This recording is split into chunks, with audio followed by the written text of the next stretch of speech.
नमस्कार साथियों, परिहार क्लासेस में आपका स्वागत है। आज हम यूपी जीके का चौथा मॉडल पेपर देखेंगे, जिसमें पांचवा होगा ये, जिसमें हम अगले 50 प्रश्नों को देखेंगे।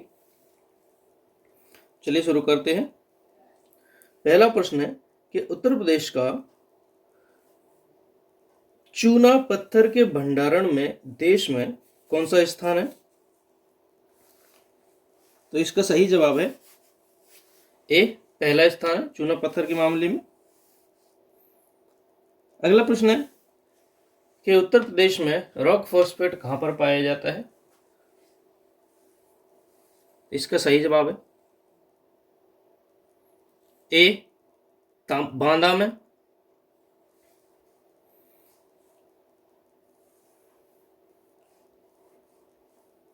अगला प्रश्न है non plastic fire clay Uttar Pradesh में कहां पाई जाती है? तो वह मिर्जापुर में पाई जाती है। उत्तर प्रदेश में यूरेनियम के भंडार कहां पर पाए गए हैं? तो वे ललितपुर में पाए गए हैं। उत्तर प्रदेश में हीरा किस जिले में पाया जाता है? तो वह बांदा में पाया जाता है। ये ऑप्शन सही है। उत्तर प्रदेश में हिंदुस्तान एल्यूमिनियम कॉरपोरेशन द्वारा एल्यूमिनियम कारखाना कहां पर स्थित किया गया है? तो वह रेणुकूट में स्थित किया गया है।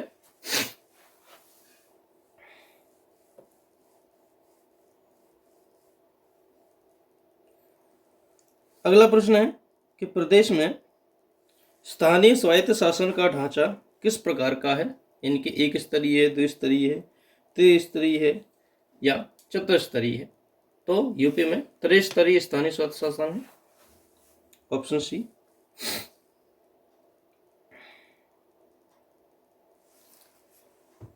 उत्तर प्रदेश के राज्यपाल की नियुक्ति कौन करता है? प्रदेश के राज्यपाल की नियुक्ति कौन करता है किसी राज्य के? तो राज्यपाल को, किसी भी राज्य के राज्यपाल हो, उनकी नियुक्ति राष्ट्रपति ही करते हैं। प्रदेश के लोकसभा हेतु निर्वाचन सदस्यों की संख्या कितनी है?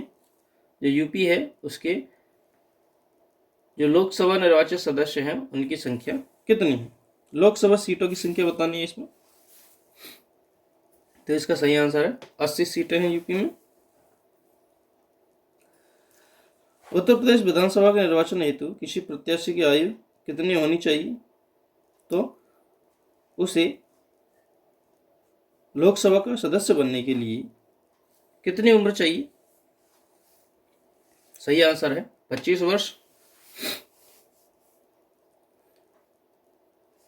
प्रदेश विधानसभा परिषद में कितने सदस्यों की नियुक्ति राज्यपाल के द्वारा मनोनीत के तरीके से की जाती है? यानी कि मनोनीत किए जाते हैं, उनको चुनाव नहीं किया जाता।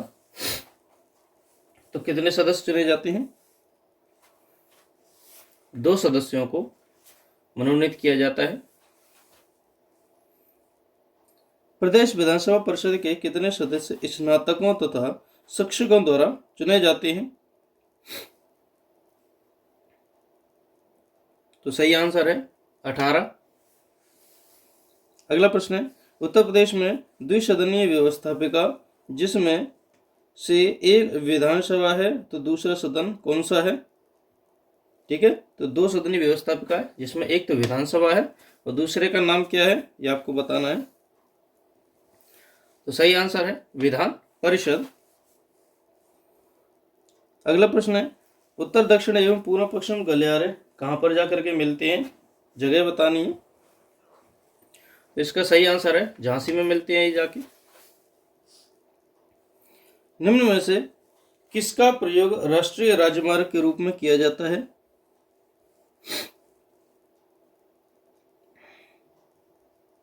तो इलाहाबाद हल्दिया के मध्य गंगा का, या इलाहाबाद दिल्ली के बीच यमुना का, या कलकत्ता द्रविड़ के बीच ब्रह्मपुत्र का, या जबलपुर एवं बहरोज के मध्य नर्मदा का?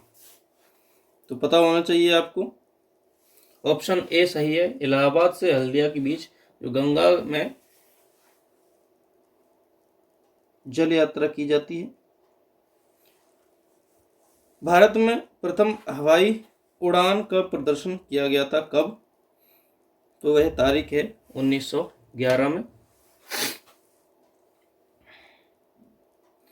निम्न में से किस नदी को राष्ट्रीय राजमार्ग संख्या 1 के रूप में प्रयुक्त किया जाता है?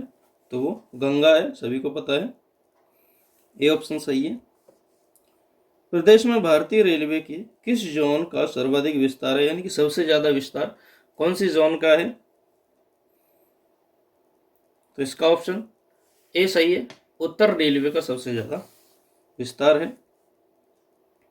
उत्तर प्रदेश में वैज्ञानिक शोध कार्यों से संबंधित वस्तुओं का प्रदर्शन निम्नलिखित में से किस संस्थान ने किया था?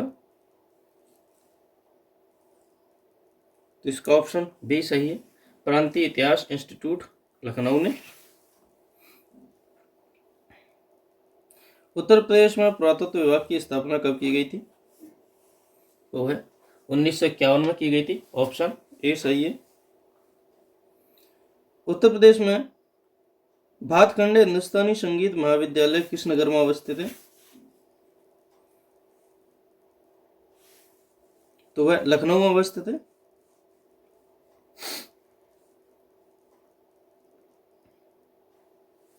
उत्तर प्रदेश की सबसे अधिक और सबसे कम क्षेत्रफल जनपद कौन से हैं, यानी कि सबसे बड़ा जनपद कौन सा है और सबसे छोटा जनपद कौन सा है, ये आपको ऑप्शन बताना है। तो इसमें खीरी और संत रविदास नगर है, सबसे ज्यादा है खीरी और सबसे कम है रविदास नगर। वर्तमान में उत्तर प्रदेश में मंडलों एवं जनपदों की संख्या कितनी है, अनुपात बताने, यानी कि मंडल कितने हैं और जनपद कितने हैं? तो इसका सही आंसर है 18, 75। 18 मंडल हैं और 75 जनपद हैं। उत्तर प्रदेश में सबसे ज्यादा जनसंख्या घनत्व वाला जिला कौन सा है, यानी कि सबसे ज्यादा डेंसिटी कहां पर है? तो वह कानपुर में।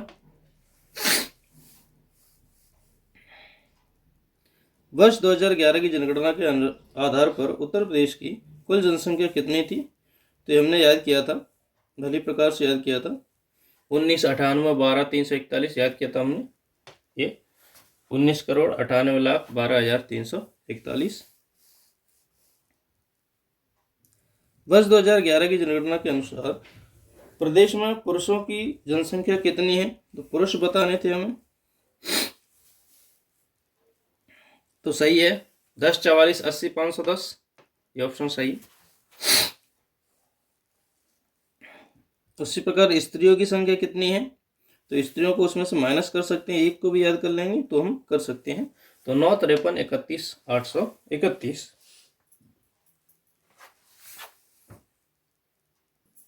अगला प्रश्न है 2011 की जनगणना के अनुसार प्रदेश की साक्षरता कितनी है? तो आपको साक्षरता बतानी है इसमें।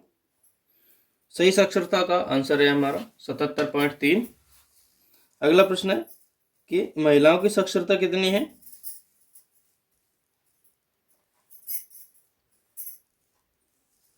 ऊपर वाली पुरुष की थी, अब महिलाओं की बतानी है, तो महिलाओं की साक्षरता है 57.2। उत्तर प्रदेश में सबसे कम क्षेत्रफल किस जिले का है, यानी कि सबसे छोटा जिला कौन सा है यूपी का, हमें ये बताना है। तो सही आंसर है संत रविदास नगर। अगला प्रश्न है 2011 की जनगणना के आधार पर उत्तर प्रदेश में प्रति 1000 पुरुषों पर स्त्रियों की संख्या यानी कि लिंगानुपात कितना है यूपी का, ये बताना है। तो इसका सही आंसर है 912। प्रदेश में आगरा जिले में बटेश्वर के प्रसिद्ध मंदिर में लगने वाला पशुओं का मेला किस मेले के नाम से जाना जाता है? तो सब जानते हैं, उसे बटेश्वर मेला कहते हैं। ठीक है। उत्तर प्रदेश में नककटैया मेला कहाँ लगता है या कहाँ आयोजित होता है? तो इसका सही आंसर है वाराणसी में। प्रदेश में अर्ध कुंभ का आयोजन कितने वर्ष के पश्चात होता है?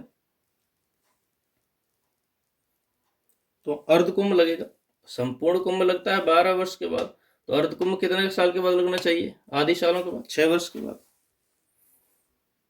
उत्तर प्रदेश का कौन सा नगर घाटों व मंदिरों की नगरी कहलाता है? घाट व मंदिरों की नगरी कौन सा जिला कहलाता है? घाट व मंदिरों की नगरी बताइए।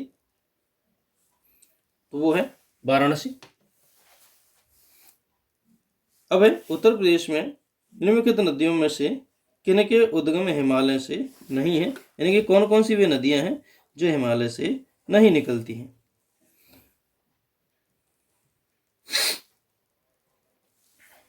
तो वे बेतवा और शारदा दोनों नहीं निकलती हैं, तो डी ऑप्शन सही है हमारा। लाल मिट्टी कहां पर पाई जाती है? लाल मिट्टी बतानी है आपको।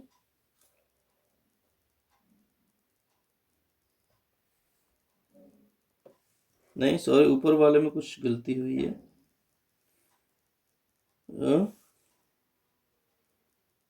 गोमती और बेतवा, रामगंगा तीर्थ निकलती हैं, ये तो निकलती हैं, गोमती और बेतवा नहीं निकलती हैं।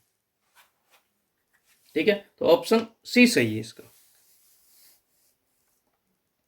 लाल मिट्टी कहां पर पाई जाती हैं? तो वह मिर्जापुर और झांसी में पाई जाती हैं।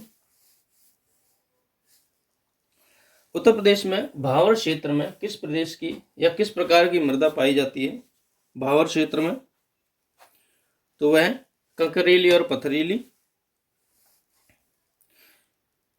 प्रदेश की मिट्टी को कुल कितने वर्गों में बांटा गया है? भाग बताइए कि कितने भागों में बांटा गया है। तो 2 भागों में बांटा गया है।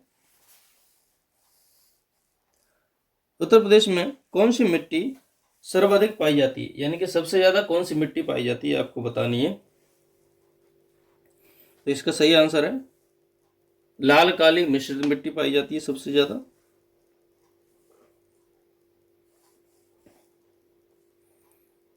अब है कांप मिट्टी उत्तर प्रदेश में अधिकतर कहां पर पाई जाती है? ये आपको क्षेत्र बताना है कि कौन से क्षेत्र में पाई जाती है।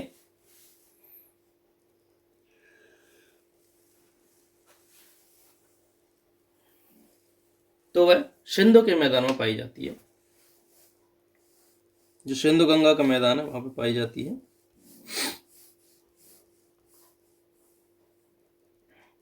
अगला प्रश्न है राकर मिट्टी उत्तर प्रदेश में कहां पर पाई जाती है? तो वह पर्वत एवं पठारी ढालों पर राकर मिट्टी पाई जाती है।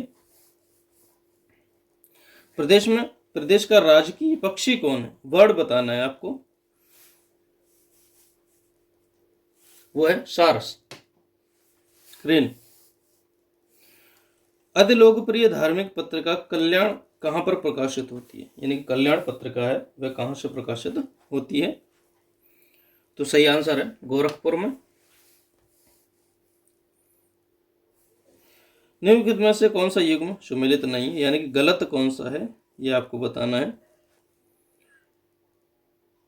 देखिए वृंदावन मथुरा में है, विश्वनाथ वाराणसी में है, देवी पाटन तुलसीपुर में है, लेकिन जे के मंदिर लखनऊ में नहीं है।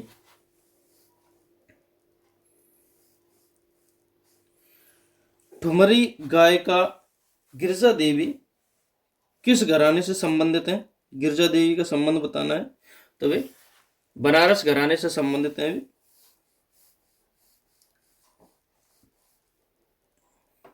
आगरा शहर की स्थापना किसने की थी? यानी कि आगरा के संस्थापक का नाम बताना है आपको।